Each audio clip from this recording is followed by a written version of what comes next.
Welcome back, ladies and gents, and as always, thank you so much for watching. So for quite a while now, I've been wanting to do a video about prescribed burns or controlled burns or whatever you want to call them. We have done two out here at this property since we owned it on all 45 acres. One of them recently is 2 years ago. Now, if you're watching this in January 2025, you're well aware of the horrific fires going on, the wildfires in LA. What those poor folks are dealing with out there has just been a lot of factors come together at the right time for just a horrible event. I'm not here to talk about that nor to voice my opinion because let's be honest, nobody needs another opinion, right? I'm out here to talk about this beautiful property and what it has done to help us. So two questions I get is how and why. Uh, First of all, let's talk about why. Why in the world would you want to burn this beautiful property? Well, that was my first question. When I started talking with folks like the wonderful folks at the Alabama Forestry Service and so forth, they really pushed it to help with forest fires. Forest fire, now you're not going to completely prevent, but it just kind of helps with it, right? And also the habitat. So we are hunters out here, and the habitat improvements that we have seen for like deer, turkey, and birds and so forth has just been awesome. It absolutely is as advertised. And I feel like we haven't even done it to the potential out here to really get the true benefit of the fire. And I'll point that out in some other areas.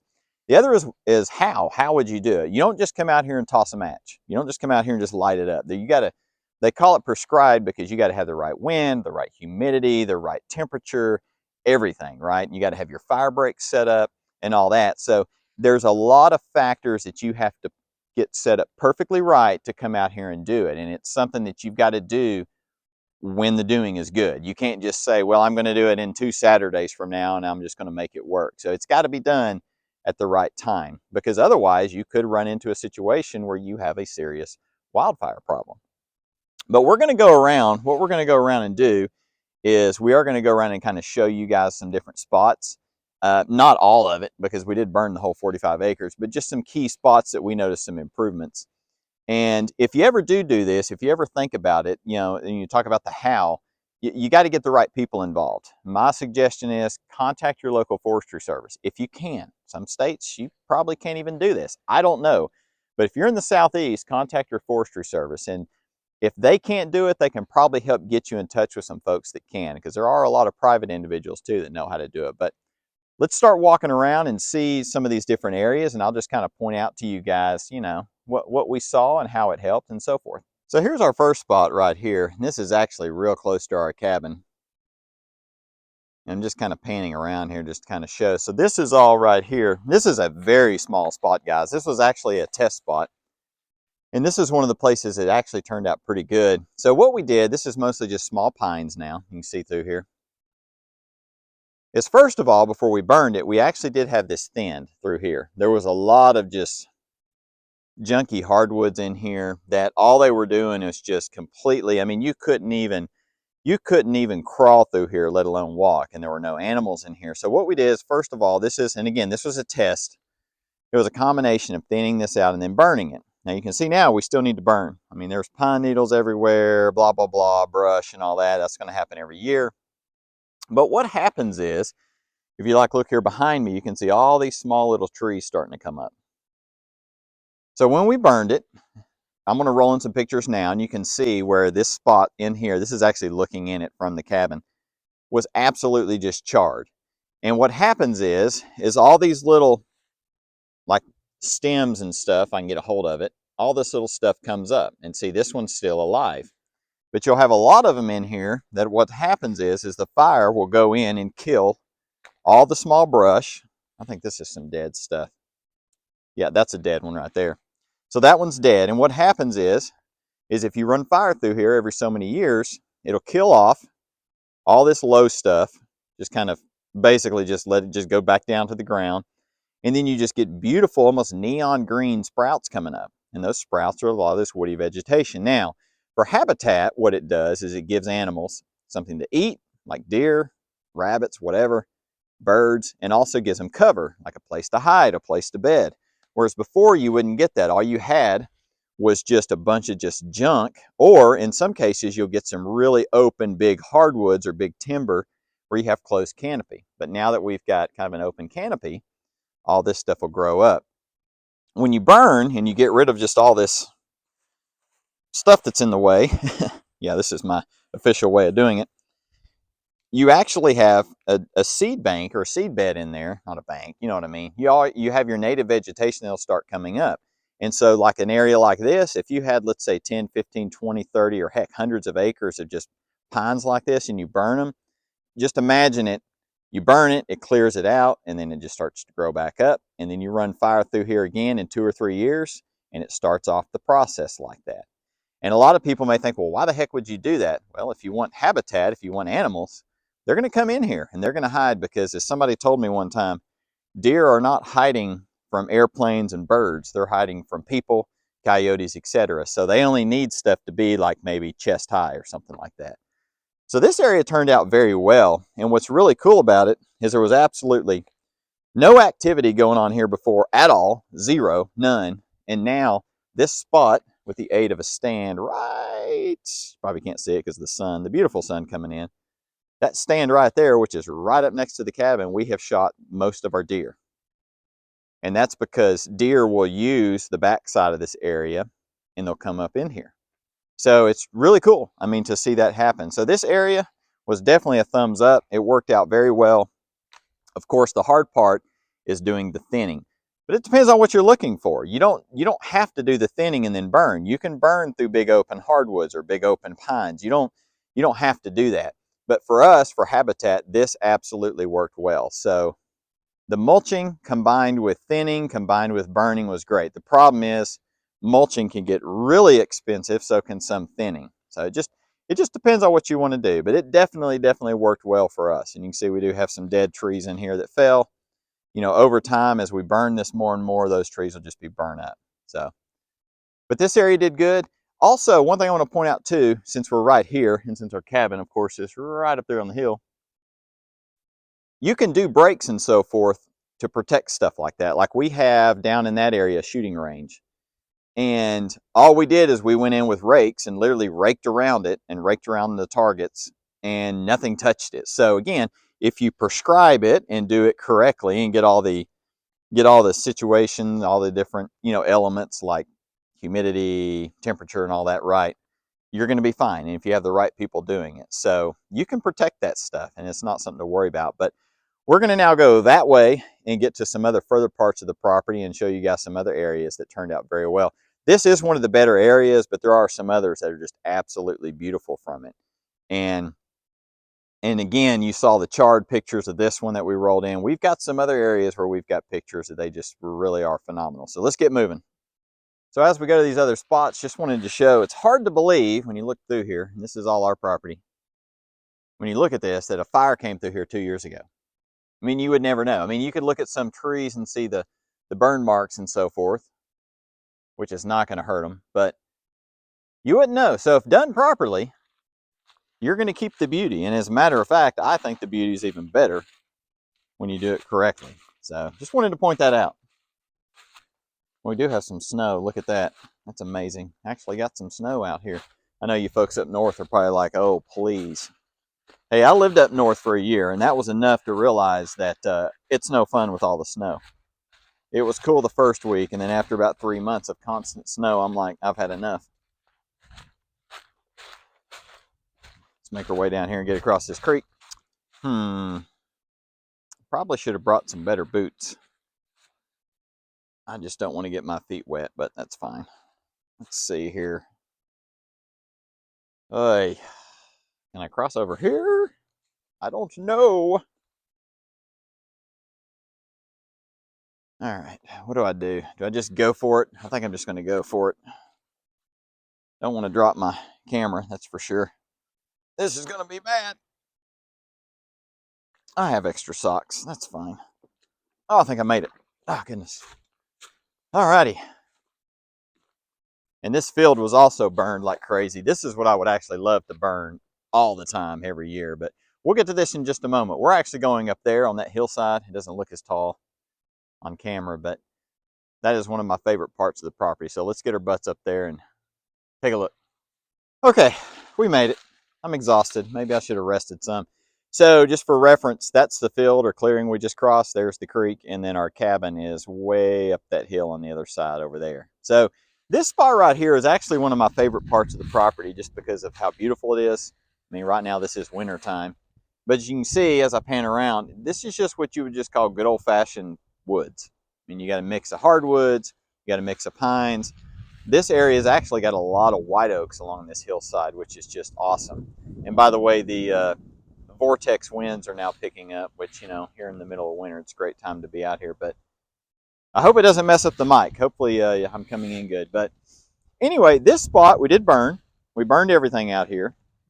And you can see it's still pretty wide open. I mean, you could almost jog through here. I mean, there's nothing really blocking you. And that's just because, especially in the summertime, the canopy is pretty much closed. Now, we don't have a lot of leaves now, of course, but you got to have sunlight. So you can't just burn and expect to get the growth we got up there at the cabin. You've also got to have sunlight hit. Now, you're seeing it now, but in the summertime, you're not going to see this sunlight on the ground at all.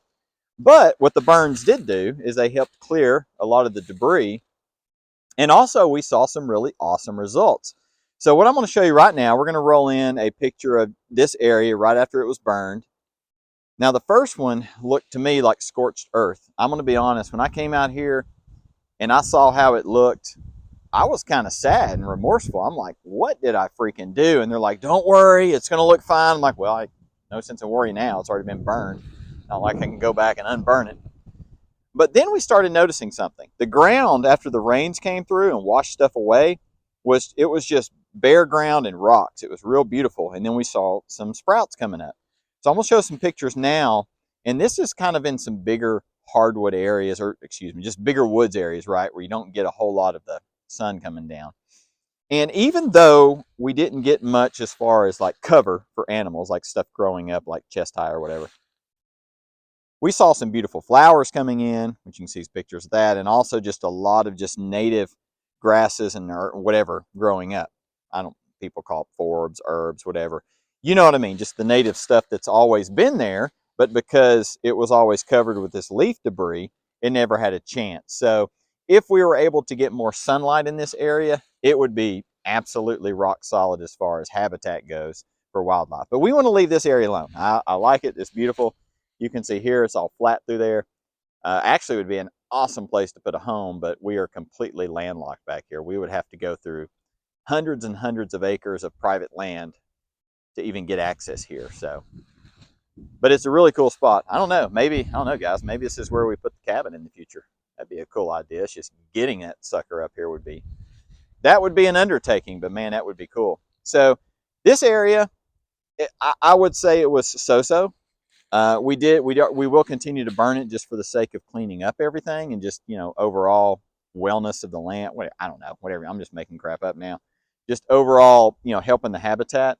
But it wasn't, if you really wanted fire to make a huge impact up here, you would have to get some more sunlight on it. And that's just a reality. So you can't expect to burn in a closed canopy situation and all of a sudden get tons of regrowth that's like as tall as you are. It's not going to happen unless you get sun. It's kind of like if you got a shaded spot in your yard and you fight and fight and fight to cut grass or get grass to grow there. Just get rid of the trees, and then all of a sudden you'll be getting pissed because you'll have to cut it all the time. You got to have sunlight.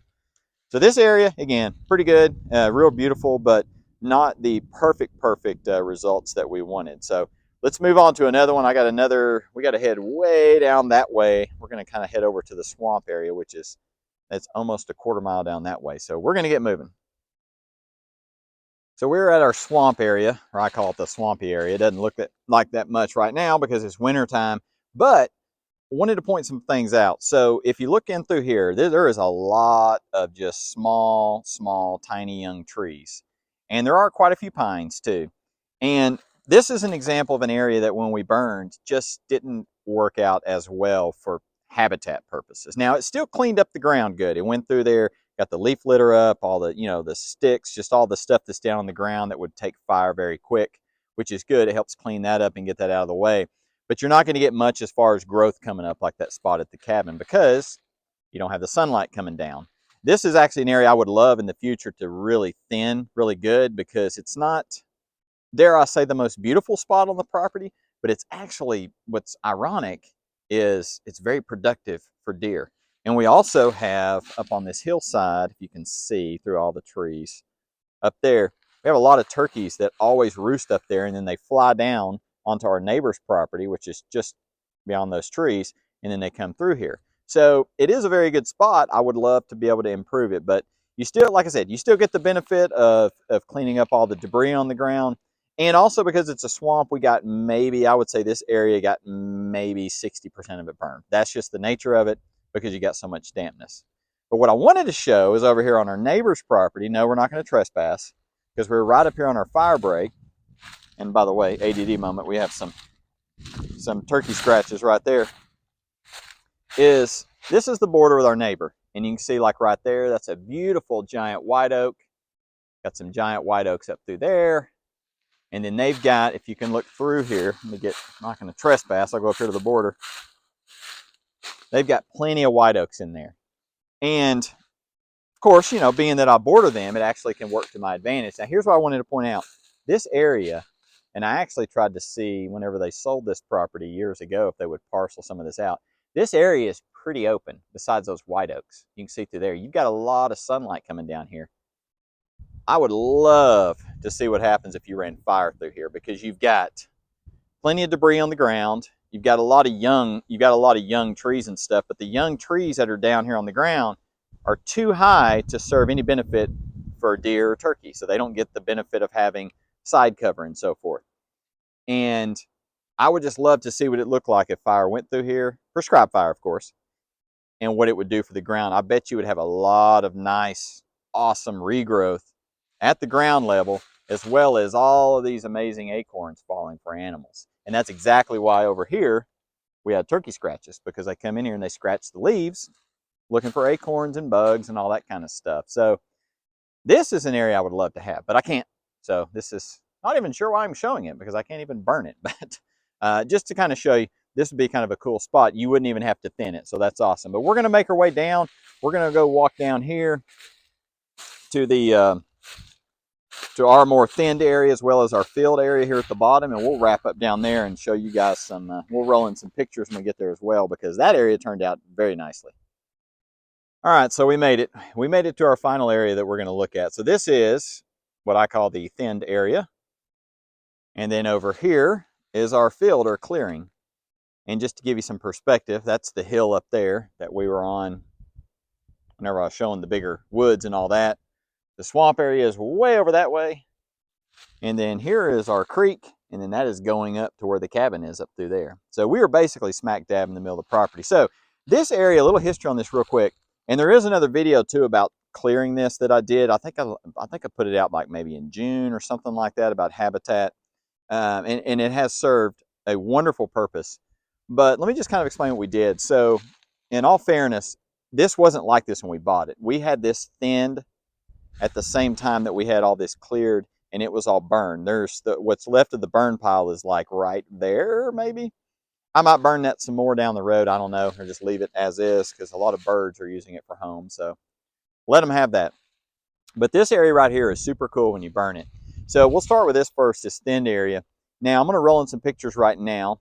So you can see right there just how green it was after the burn. It almost looked like carpet. And folks, that was not me planting anything. That was just native stuff growing up.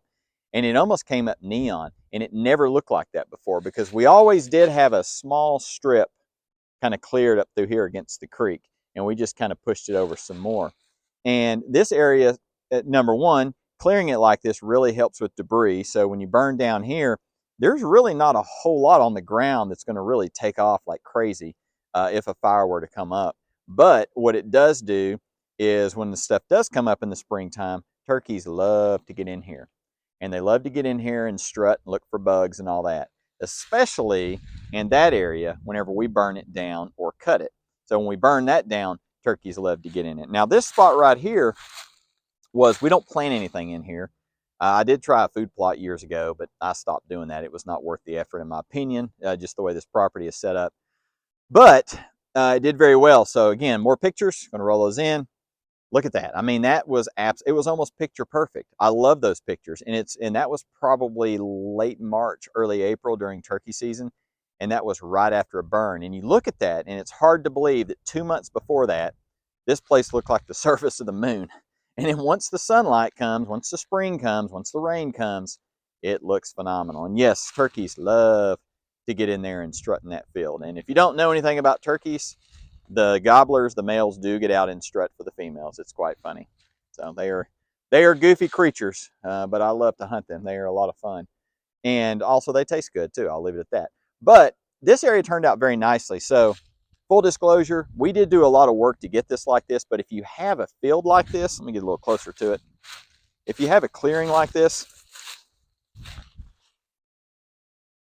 burning it is a great way to do it. Now, I do bush hog this sometimes. I probably will bush hog this here in about a month because I want this flat so that those crazy gobblers can get in here and do their thing. But think about it this way. If you cut it, if you bush hog it, you're cutting it down. And if it's annuals that are in there, meaning they're going to keep coming back, or perennials, excuse me, sorry, if it's perennials, you're basically cutting it comes back. It's just like your lawn, right?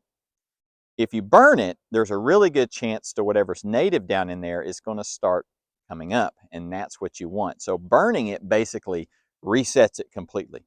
Absolutely completely hits the reset button, whereas cutting does good, but all cutting does is just cut it back and it comes up, cut it back, comes up. So this, for example, was cut last year, and this is how much it grew back in a year. And again, we'll probably cut it, but I really want to get another fire going through here because it would really do some awesome help for this. But this is about it, guys. I just kind of wanted to show, you know, how fire helped us in different areas, as well as this area in here. And we did also, I mean, I didn't hit on any of these spots. Those hillsides going up had fire come down them. You know, it helped clean out all the debris and all that, and the leaf litter and all that good stuff. But for us, if you're looking at it for a habitat perspective, it does help. It really does help. But you just got to hook up with the right people. Try to contact people in your area.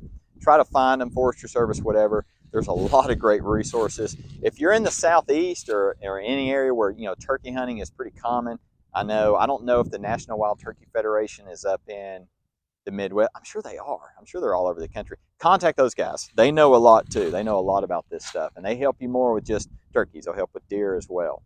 But that's about it. We're going to wrap it up here and try to make our way back up to the cabin because it's starting to get a little chilly.